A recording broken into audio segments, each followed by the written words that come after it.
de facto, nós vivemos na pele o efeito das manifestações, o dia a dia das manifestações, e sempre alertávamos que estávamos a avançar para um plano de destruição do país, que depois todos iríamos pagar o preço disso.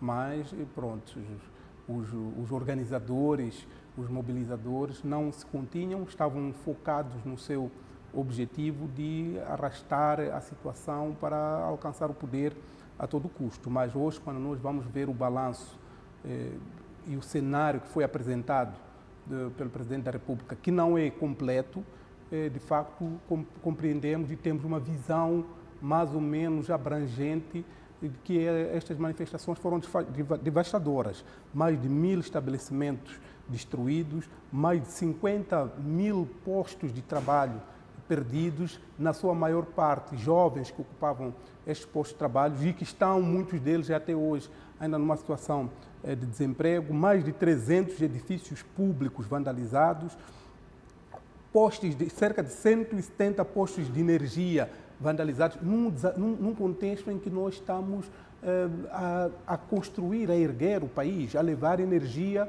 para as comunidades que ainda não têm acesso, e são muitas, mas hoje o governo tem que desviar a sua atenção para repor os danos dessas manifestações. Os números são, de facto, bastante assustadores.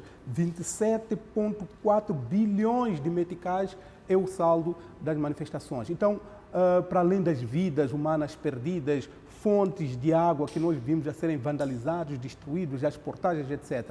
Então, isso tudo deve nos remeter a uma reflexão profunda para que não sejamos vulneráveis a esse tipo de aproveitamento e manipulações políticas que arrastam o país para uma situação dessas. Há uma coisa que precisamos ter em conta, Luciano, há sim a dimensão social, há sim uma dimensão de um contexto de alguma limitação em se corresponder com aquilo que são as expectativas e a ansiedade do povo. Portanto, há sim uma dimensão de contestação social, mas o aproveitamento político desta situação de insatisfação social que vivíamos no momento, claramente que contribuiu para inflacionar e tornar esta bolha, de facto, muito perigosa para os moçambicanos. Hoje, nós vemos uma situação totalmente diferente, um esforço tremendo que foi feito para devolver o país a uma situação de estabilidade, uma vida normal. Quem olha hoje para Moçambique não pode dar conta de que é esse mesmo país que estava a ser propagandeado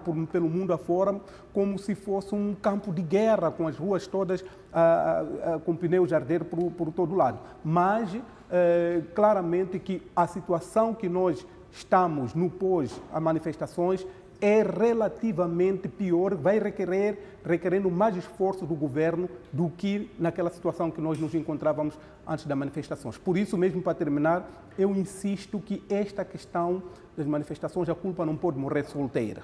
Há pessoas que estavam em frente disso e é preciso que as instituições, com toda a isenção e imparcialidade, façam a devida investigação e haja a respectiva responsabilização. 27,4 bilhões de meticais nós não podemos pagar, estamos a pagar a fatura como todos os moçambicanos, com o nosso dia a dia, e isto não pode ser numa situação em que a culpa morre solteira.